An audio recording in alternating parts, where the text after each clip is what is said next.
ایک صحابی رسول صلی اللہ علیہ وسلم عرض کی یا رسول اللہ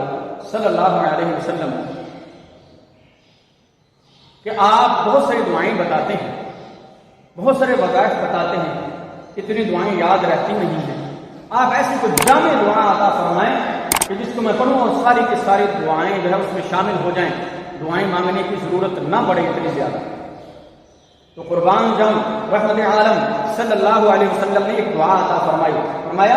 کہ یہ دعا پڑھا کرو، اللہم انی اسألک من خیر ما سألک منہ عبدک ونبیک وحبیبک محمد صلی اللہ علیہ وسلم واعوذ بک من شر ما استعاذ منہ عبدک ونبیک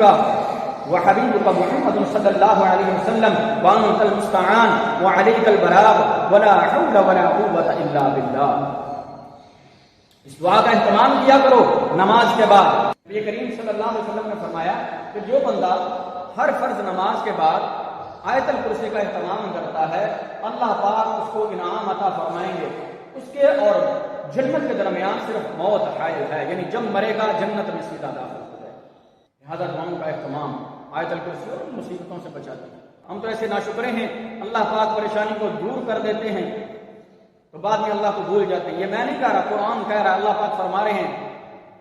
فَإِذَا مَسَّ الْإِنسَانَ الضُّرُّ دَعَانَا بِجَنبِهِ أَوْ قَاعِدًا أَوْ قَائِمًا،